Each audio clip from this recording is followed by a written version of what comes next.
Hello. This is a eulogy I wrote for my uncle Leo Martinez. I'm going to have to read some of it because I don't have it all committed to memory yet. One day my uncle Leo and I were pheasant hunting in western Kansas. And to say we were pheasant hunting meant that we were driving the most isolated roads in the state looking for birds in the ditches, plum thickets, and corners of brush left by irrigation circles. By the way, my dad and my uncle Leo are the only two guys I know for whom paper towels and Windex were hunting accessories. We spent a lot of time in those vehicles driving around looking for birds. But on this day when Uncle Leo and I were pheasant hunting, the trick was to drive, not necessarily slowly, down these old forgotten roads and oil company paths looking and listening for birds. That's right, listening. My Uncle Leo could hear a pheasant in a ditch better than any human being on the planet.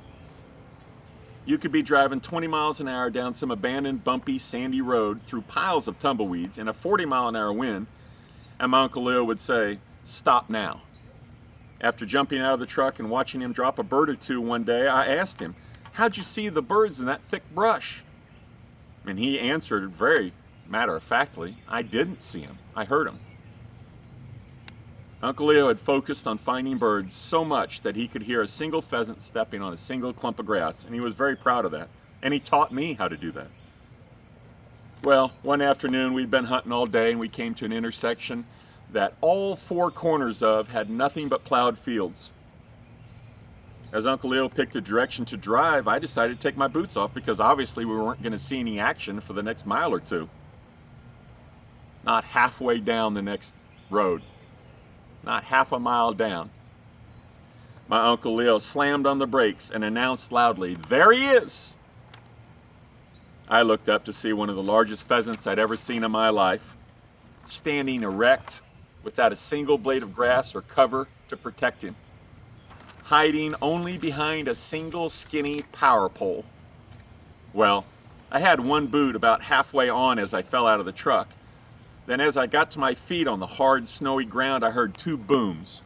Uncle Leo had not only shot that rooster as it tried to escape, but had shot another that flushed and crossed the deserted country road right in front of him. I gave up trying to get my boots on.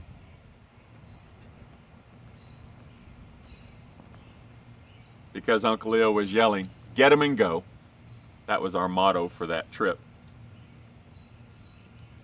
There I was, no boots, frozen feet, running a good 50 yards each direction to retrieve this big bird for him, and I admit, completely out of breath. When I finally got back to the road, Uncle Leo was standing very calmly in his old army jacket in front of the truck with his shotgun cradled in his arms. He was laughing uncontrollably and smiling, and asked me, when he finally caught his breath, "What took you so long?" We laughed a long time that day, and almost every day we ever spent together hunting or doing anything else. My Uncle Leo really knew how to live. A big part of that life for him was honoring his parents and grandparents and being the kind of person that they had hoped for. He did this by living the values they had taught him and passing it on to us. Our family has a tremendous tradition of love, and Uncle Leo respected and honored that tradition by living his life the right way.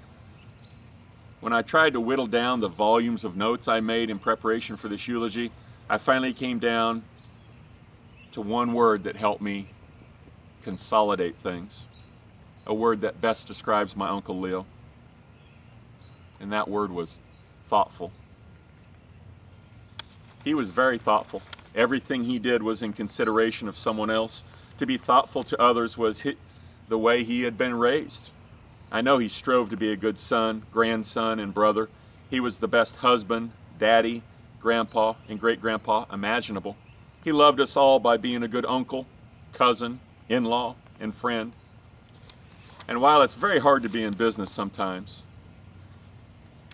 he has a multitude of former customers and employees who have an absolute need to convey how much they liked and respected my Uncle Leo. His thoughtfulness throughout his life, in grand gestures and in small moments, made us all know that he was constantly thinking of us and that he loved us. He always made us feel that we mattered in the world and I hope I never forget that. Two of his favorite sayings were, "I love you with all my heart," and "I love you, not just words." Everyone should be so fortunate as to have one place in the world where they're always welcomed, always met with a warm reception, and always made to feel at home. That place was wherever my Uncle Leo happened to be, because that's how he made people feel. And he came by that trait honestly. My Grandma Violet and Grandpa Lester were the greatest, most caring people. Their love is so strong that even death proved powerless against it. It's the same love that spreads throughout our family today, encompassing family members, spouses, children, grandchildren, and great-grandchildren. I believe this tradition of love was never more evident than in the way Uncle Leo took care of his parents and in the way that his family cared for him through the end of his life. This tradition of love wasn't just reserved for family either. It extends today to friends, acquaintances, and strangers on the street. This tradition of love will surely be all of our legacies. I'm certain that it was Uncle Leo's. And know for a fact that loving one another and doing what's right are big parts of the bright future he hoped for all of us. Before I wrap things up with a couple more subjects, I want to mention how hard my Uncle Leo worked. From his earliest jobs as a kid, through the military, through selling Christmas trees, walleye, Grandpa's business, working for George Pitzer, and spanning the many years at the yard cart, my Uncle Leo worked hard. He utilized not only his sweat and muscles, but his mind and heart to provide a living for his family and many others who worked for him. He had great vision and used his creativity in a wide variety of ways, from decorating for Christmas to designing landscapes to envisioning how nature would look years down the road with the thousands of trees that he planted. Truthfully, today in this town and in many surrounding towns, if you sit in the shade of a tree and enjoy $1 million breeze, you very well could be enjoying the fruits of his labor. Those kind of thoughts brought him great pride and joy. I'd like to take a moment and talk about what a strong bond my mom and Uncle Leo have had their entire lives. While some siblings drift apart as life progresses, these two have only gotten closer. I believe this is a sign of the tremendously loving household that they grew up in, which made it clear what priorities truly mattered in life. My grandparents and surrounding family truly lived their love, not just words. Mom and Uncle Leo continue that tradition and have faced head-on every challenge that life throws at them together. They hold us all in their hearts, and they uphold all that is good on Chicken Ridge and in the world. They've always done it without hesitation and with an eye to the future and their children's benefit. It's fitting to note at this point that my mom and dad have had for many years a plot in the cemetery right next to my grandparents and many other family members. It's a full-size plot, and my folks placed an incomplete headstone there years ago to hold a spot, so to speak, for their ashes someday. Upon my Uncle Leo's death and cremation, I've learned that he and my Aunt Jolene will share that plot with my mom and dad forever now. That's how our family is.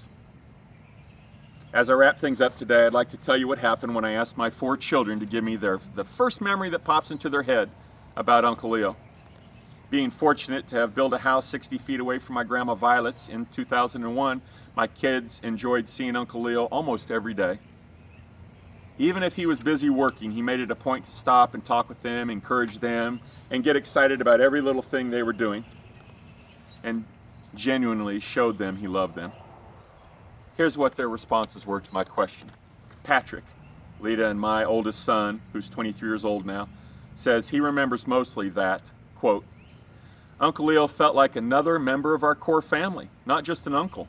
He was always supportive, positive, and excited to teach us and encourage us about everything, always. Violet, or Little Violet as our family loves to call her because she shares my Grandma Violet's name, said, quote, Uncle Leo treated us like his very own kids, not just great nieces and nephews. I loved that he used to call me baby doll, like I was one of his own. He always made me feel special. Lester, Joseph, Joey Biggs, who is 20 years old, and our middle son, pointed out that, quote, Uncle Leo was always thinking of other people and what they liked, and what they were doing and what they were interested in. A good memory I have of him was not that long ago, maybe 2 or 3 years ago. We were all over at his and Aunt Jolene's house, and Uncle Leo took me into the big garage out back and was showing me his motorcycle, his fancy car, and all his tools. It was really cool. Then he found a box and looked around for a while inside of it until he found some fishing gear that he had bought at an auction. He gave me 2 brand new lures still in the box, and they were so cool. I think they were antiques, yet still new in the box. He knew I was crazy about fishing and wanted to do something special for me. Finally, Mac, our youngest child at age 18 years old, he got really quiet when I asked him for the first memory that popped into his head. So I asked him again, and he thought about it for a while, and he finally replied, quote, "This may sound silly, Dad, and most people would probably think that this is no big deal at all, but I remember Uncle Leo stopping by our house on Washington Street one day when we were really little kids, maybe 5 or 6 years old. He pulled up next to our driveway out front and talked with the whole family for a while. Joey and I were riding our bikes, and I was really young, barely old enough to be riding my bike. Dad, as you finished talking and Uncle Leo started to pull away, he stopped and said, 'Hey boys, can you ride those bikes fast?' We said, 'Yes.' So then he said, 'Well, I want to race to Grandma's house.' So with him on the street in his truck and Joey and I on our bikes on the sidewalk, he yelled, 'Ready, set, go.' Of course, he drove very slowly, gripping the steering wheel firmly and grimacing with effort, and we were pedaling as fast as we could down the sidewalk, the whole 60 feet to Grandma's driveway.